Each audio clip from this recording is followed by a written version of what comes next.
Welcome to Kindly Neurodivergent with Kay. This episode is for educational purposes only and is not a substitute for professional medical advice, diagnosis, or treatment.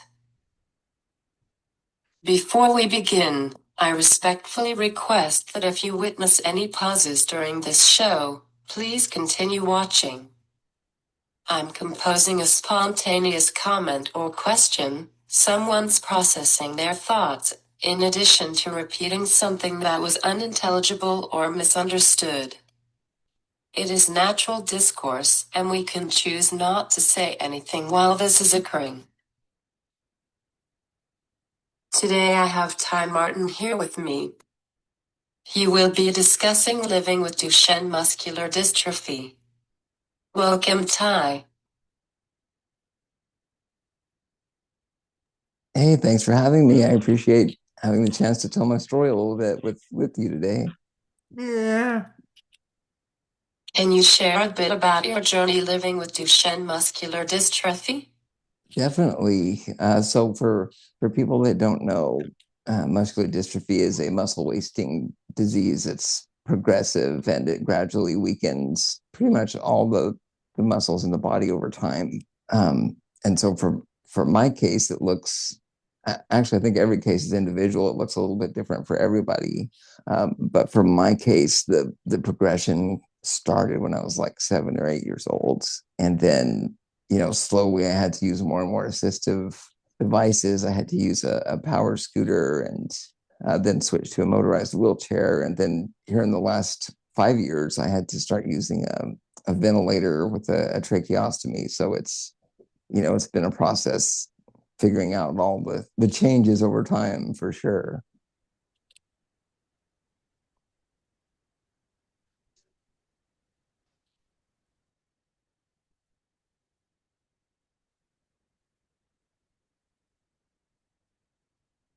Did your parents know beforehand? So that, I think they were starting to get an idea around 5 or 6. There were just a few signs that something was happening with not being able to run or walk like quite like expected.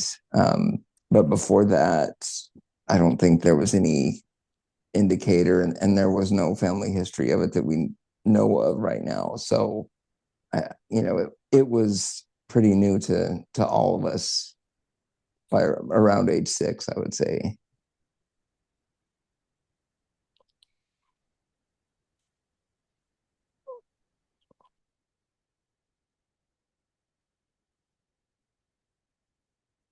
How did it affect you? Well, it's kind of like you have to reinvent yourself over and over again, right? Because gradually you're losing things that you can do. And so you have to kind of adapt to try to maintain some independence and some function for as long as you can. Even though I couldn't walk long distances, for example, when I was like around 10 years old, like I gradually, I would crawl in the house, when I needed to. And then we had these little uh, bar stools, and we had like a tile floor. And I would essentially just lean over on that bar stool and sort of just slide around the house too when I needed to. So gradually it went from everything I needed help with was away from the house, and then it progressed to the point where, like, even being at home, I had daily activities that required quite a bit more help over time for sure. So it physically, it just keeps going. It keeps challenging you. And obviously there's the mental side we'll probably get into more in a little bit, but that's kind of the general way that it affected me. Did you have to move houses young? So that's interesting. My parents actually built a new home in New Mexico where we lived, and you know, I won't say that it was completely custom designed for wheelchair access, but it was intentionally made bigger, like the rooms were bigger, the doorways, would allow me to fit with the wheelchair and everything. So like there was some adaptive design, in the process. But luckily, that house worked for 30 something years. Um, so yeah, we were, grateful to have a system like that.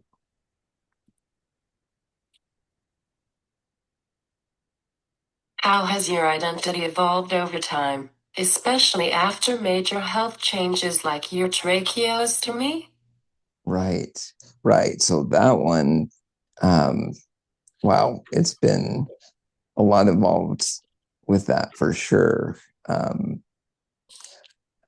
like identity wise, I had finished grad school, had gotten a PhD, and like I was basically training to become a professor and do research. And when I basically had a septic gallbladder that had been gradually getting worse, and it got to the point where I couldn't talk anymore because it was just I couldn't clear my airways. Like there were, it was thicker um, mucus or secretions, whatever you want to say, that would keep me from talking. And that started affecting my oxygen levels as well.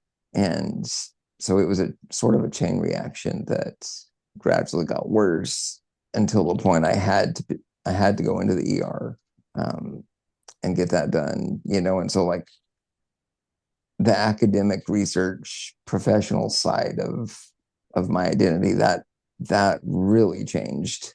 And then just I mean just in general it went from doing busy life stuff and getting ready for holidays and COVID and all those things, all that got pushed aside, right? So then identity wise it was like survive, like let me get out of this intensive care unit if I can and try to regain speech and eating and drinking. All that was gone. So your identity, it shifts quite a bit just depending on what's happening at that moment to me. um and then so like after that, after I was lucky enough to get speech back and start doing some my normal things again, um, I started to regain parts of that old self. But it was interesting. It was a reset button in a way, and it helped me, I think, reevaluate how I wanted to spend my time going forward, right? Because when you're academic oriented, like in your that in that area, all your time goes to that. So, there's no room for like quite as much social activity. There's no room for volunteering, for creative like hobbies, you know what I mean? Like you have to I've lost a lot of that. And so that's the one silver lining, if you want to say, is that I think my identity became much more diverse and sort of um, more clear in my mind, I guess, on, I want to be able to do more things with the time I have left. When did you get a tracheotomy?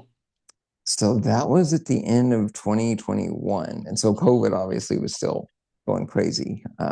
But I went in close to Christmas. I went into the ICU and got the tracheostomy put in.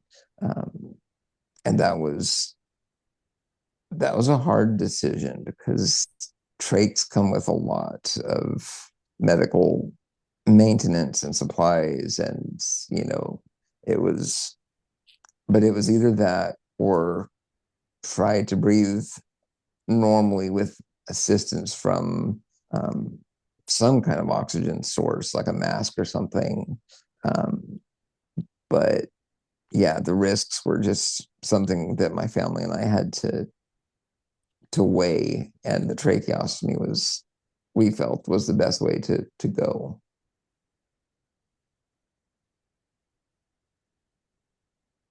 For people unfamiliar, what is a tracheotomy? Okay, so that's basically what happens is it's called a cannula, but it's a plastic fitting or piece that has like a little tube going down, and you have it inserted into your trachea, like your windpipe area, like right above well, it's like right at the base of your neck where it meets your chest, kind of. And so you have this plastic tube that's sticking out there, and it has a connection to this longer hose that goes to my ventilator, so I can get breathing support through that trach piece that's put in. And one big thing you have to really watch is bacteria buildup. And so every 4 to 5 months, I have to have this plastic fitting in my windpipe like completely replaced. So you have to pull that out and put a new one back in. And it's scary because if your airway closes, that can cause all kinds of issues. I'm sure. I mean, everybody can kind of envision that, like, if it gets blocked and you're not getting airflow, you're in trouble. So you have to really watch, you know, a lot of things with a trach. It's a whole nother world managing that.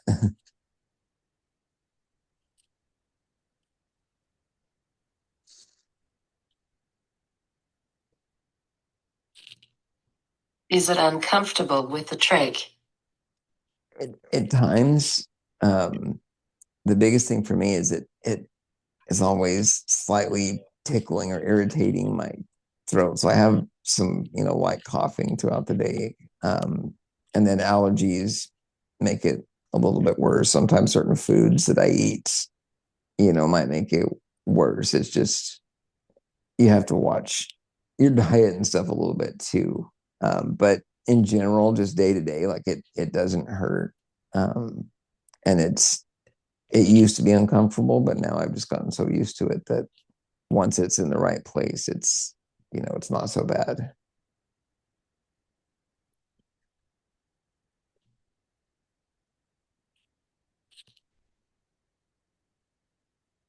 How long was that hospitalization? Mm, it was a long time. It was around 40 days. Um, and I'm not lying when I say it felt like a prison cell in a way. Because I was in bed the entire time. Like, I didn't have my wheelchair there. And so it was, and for a while I couldn't talk or eat normally or anything. And so I was just lost in my thoughts, um, just trying to get through. And that I don't know, I don't know why exactly it was that long. I feel like I could have gotten out sooner, but for whatever reason, it took that amount of time, and getting out was hard. Like, trying to get everything together to get the discharge from the doctors. And they actually had to train my parents to basically be nurses for me. They have to do the maintenance with the trach and replacing the hose on the ventilator, and so like it took a lot to get out once I was in that many days. But it was a Why long didn't time. you have your wheelchair? Right. So looking back, we probably should have made a bigger push to keep it in there. But again, when your focus is on like life and death, basically, you don't think about it. But my wheelchair, they loaded me in the ambulance at my house, and it was about 45 minutes from the hospital. And so right then, like, my chair was left at home, and there really wasn't room in the hospital, as well to keep it there. But I wonder if I could have done some more rehab, physical therapy type activities if I would have had it. But, you know, when it didn't get loaded and taken with me, and I was just in such a, weird place physically and mentally, like, I just, it didn't cross my mind to bring it in until I could leave, if that makes sense. Um, and I wish physical therapy. I know that, some hospitals, they do have them available. I wish there was something more consistent that would have been done there. But yeah. What has your recovery journey taught you about yourself? Mm, that's a big one. I think it's definitely taught me to be a little more of a self advocate than I was before. Um, which is not to say that I wouldn't ask for things that I needed or accept help, but I think, that was kind of an acceptance thing there as well. And then just embracing the idea of like going in a different pathway, you know. I went more into social media, which was somewhere I barely had touched Instagram or Facebook or anything through college. And so I found that there were a lot of people that had things to say and to help. Like it's like you're not alone, right? Like you find right away the disability community that's online, and Yeah. it's really makes a difference. It really does. But I think it's taught me to be a little more open, like conversational, maybe, and it's let me kind of diversify myself, if that makes sense. Like I'm involved in a lot more different things, and it's been nice on that side. What does independence look like for you now? So, I mean, it's with MD. I mean, independence is constantly evolving, and for me now, it's just like little short bursts of independence, if that makes sense. Like I have, if I have my mouse and my iPad set or my computer set and my chair is parked there, like I can handle pretty much everything on that side on, just digitally. And like I tell people my life is on my iPad, right? Like I buy groceries on there, I get prescriptions. um, yeah, so it's a lot of my independence is due to the electronics, allowing me to have something to access everything. But other than that, like almost all parts of my life have some assistance from either my family or my caregiver or friends, whoever's kind of with me at the time. Yeah. Yeah, you know what I'm saying. You've become a digital creator and host of the Thai AirPod. What inspired you to use your voice in this way? Mm. So the big one, and this has started at the end of grad school, but like I think I was more focused on sharing my story and experience more with people. And I think that I don't know. I kind of lost my train of thought there for a sec. But no, I think with the podcast and everything and advocacy, I think just sharing stories is the way to go. That's like the biggest thing for me. And just like I, it's okay to advocate in different ways, if that makes sense. Like obviously there are protest things you can do, or you can like try to get in front of public spaces and give speeches and like motivational speaking type stuff, or in the case of like content creation and everything, I feel like you can share things in a creative way. um and like not just a podcast, like obviously it's its own thing. Like I'm trying to amplify voices in the community, and not just the patients, right? Like I'm trying to get um, families, caregivers, doctors. Like there's so many groups that fall into that disability, chronic Yeah. illness, and so I'm trying to like you know sort of build that community up a little more just by getting the stories out there. But then also I get to write blogs. I get to create random, funny, like sarcastic things about disability. Like there's a lot of things you can do to. It helps like me as a creator. It's almost therapy to make these things and put them out there, and then if it helps anybody in some way beyond that, that's great. I actually can't envision doing the podcast as a solo host. I know there's some out there, but I have to have a guest almost every time. Yeah. Yeah, because like it just adds so much more, right? Like I get tired of my voice, so I don't want to hear it all the time. But yeah, I think that it's changed a lot of the way that I approach just advocacy, sharing a story, bringing awareness, that kind of thing. In school, were you open with your peers and teachers? Yes, I was.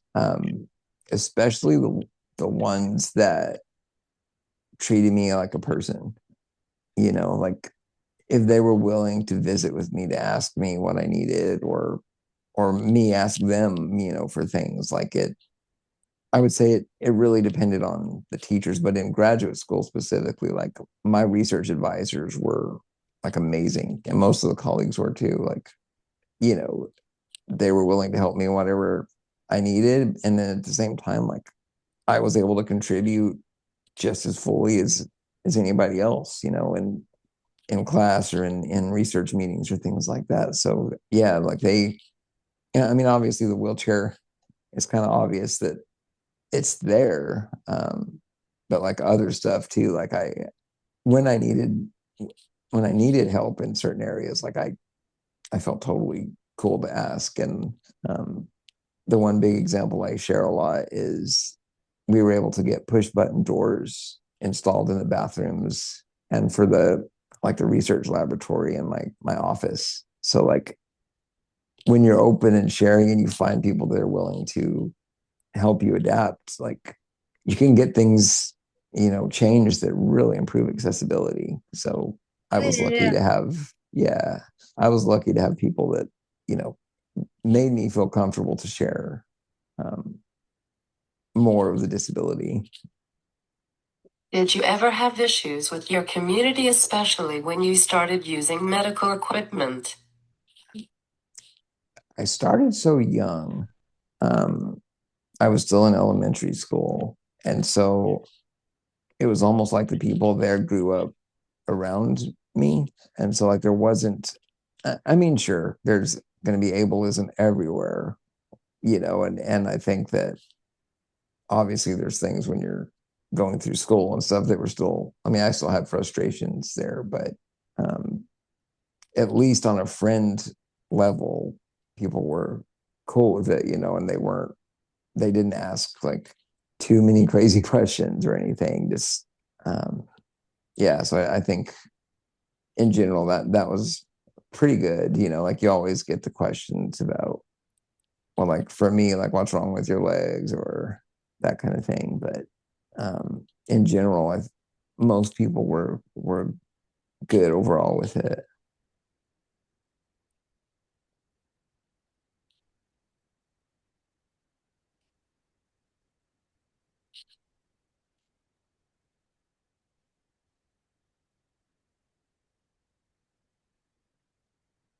Does it affect fine motor? Yeah, that one, I have a story kind of about that too. But obviously, like my legs and everything, I lost strength there first, but like my hands and my arms kept, strength longer.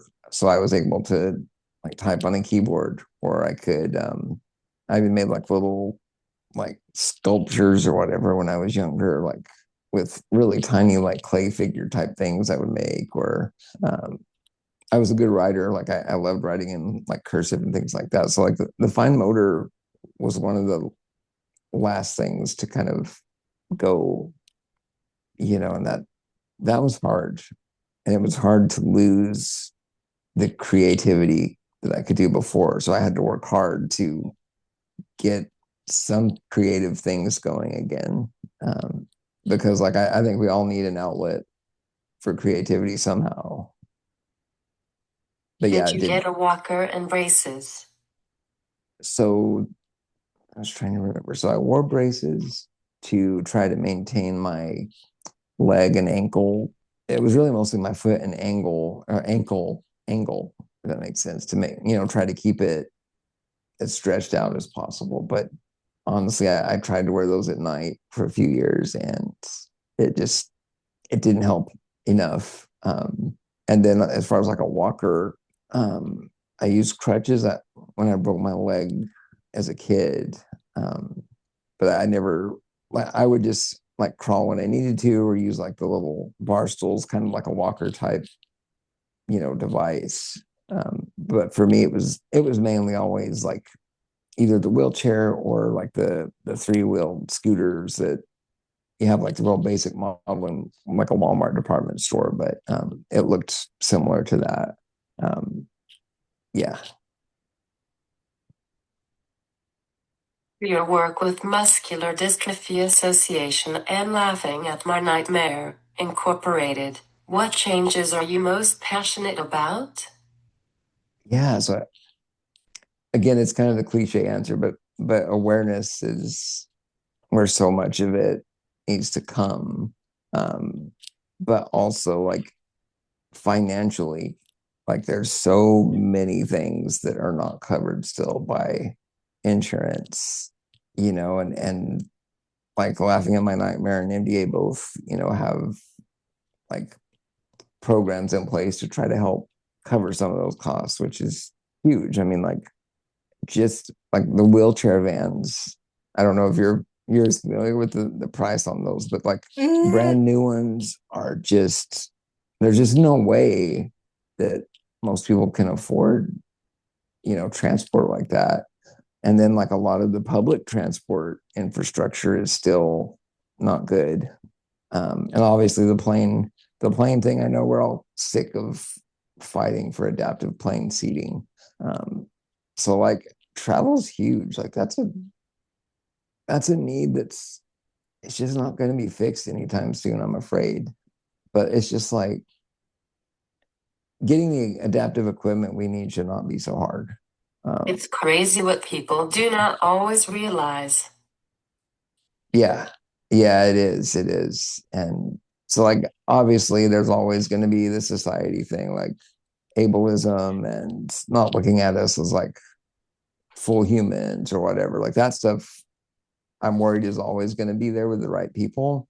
Um, but I'm just like if we can use our platform with our community and the supporters, like if we can at least fight against, I don't know, getting the adaptive equipment we need to get outside and live the life we're wanting to live. Obviously, like job opportunities, like especially in certain fields, like acting, for example, like it's almost impossible for anyone in our community to get into like film and media. Like that's such a challenge, so it's just like somehow just to keep fighting for the rights and adaptive tools, like, and it's sad to say. I mean, like I used to be toxically optimistic about stuff, and in general, I think our community finds the silver lining a lot, but still, it's just there's so much going on that needs to be fixed in some way. And it's just like we just have to keep going, like keep the fight up.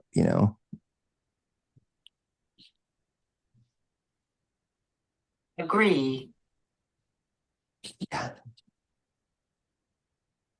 How do you navigate difficult days, physically or emotionally? Yeah. So physically, most days it's relatively consistent. Like I have a decent idea of like what consistently is going to be a problem. But again, there's still days I wake up and get in my chair and I can't drive it like I could the day before. Um, and there's so many little things, right? Like if I'm in my chair, if I'm sitting too far forward, just barely, or if I'm too far back, like all these little adjustments. Yeah, it's so there's that stuff. And then like some physical days, with like hygiene stuff, or like I need to get turned on my side or something like that. That is tiring and takes a lot.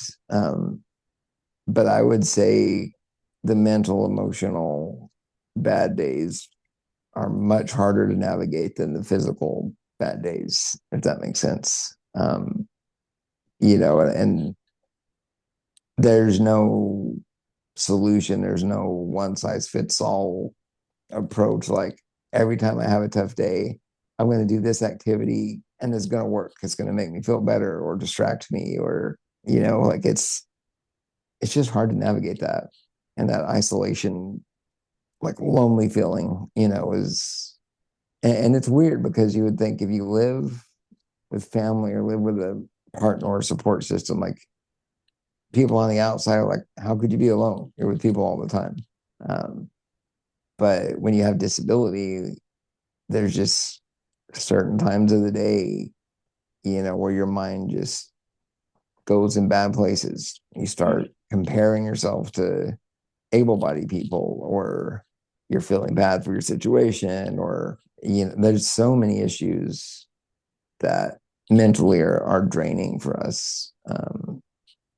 Like I try to distract, like I'll try to write some, or just some days just like get into a series or a movie and just like not think about anything, just like complete distraction. And then there's days I do try like therapy or like breathing exercises, things like that, to try to calm down, because I don't know, you might feel the same way, but my mind moves way faster than my body. And Yeah. yeah, it's like, how do you, with your body not responding, how do you keep your mind busy enough? Right? Like, yeah.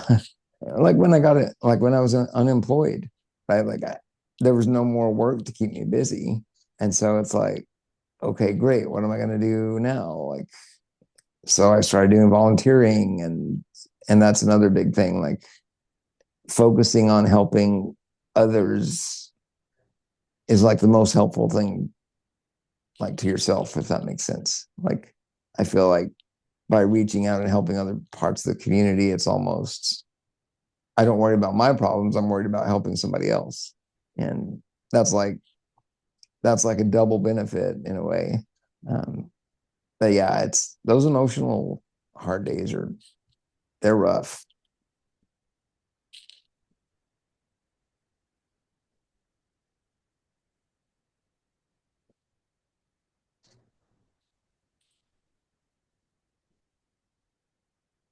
Do you have therapeutic activities or appointments you attend other than your advocacy work? So are you thinking like medical type appointments, or like more like something else?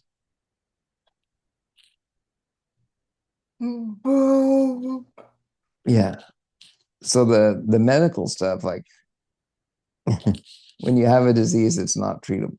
Like there's no cure for MD, right? Like there's no treatment. So like I have a love-hate relationship with appointments. And like if I'm not gonna gain anything from it, like I'm not gonna go to the effort to get out of the house and go to a doctor if they're gonna tell me I need to lose weight, which how do you lose weight when you're in a wheelchair and you can't exercise? Or Do you have here's physical therapist? I don't. I did for a while. And then I found that I got injured way more, like just like not dislocating, but like hyperextending a thumb or a knee, or like there were so many things that could go wrong with physical therapy. And so I got away from that. Um, I did do like a lot of massage type work for a while. I had a friend that helped. And that was a lot better for like loosening up tight joints and things. And it's a softer touch, which physical therapy, the ones I've seen tend to get a little too rough, and it's hard for them to gauge like how far they could stretch something before it pops. And, like for us, like injuries, that shuts us down, for a long time when we get hurt. So like the risk was way higher than the reward for physical therapy for me. I do therapeutic horseback riding since childhood and Mm, love the pool. that's awesome. Yeah, like I can't imagine how cool that would be to like do the horseback riding. That's really cool. Um, I did try the pool too. I had when I was working at the university, there was a swimming pool with like a chairlift, and I was able to do that for a little while. And then anytime something becomes dangerous, like with a transfer, like I do not want to fall. So like I will do something that works and feels good as long as I can. And then if I start having safety problems, then I have to find something else. But like I loved like the water, doing stuff in the water is so great. I mean, like that's one of the best things you can do, I think.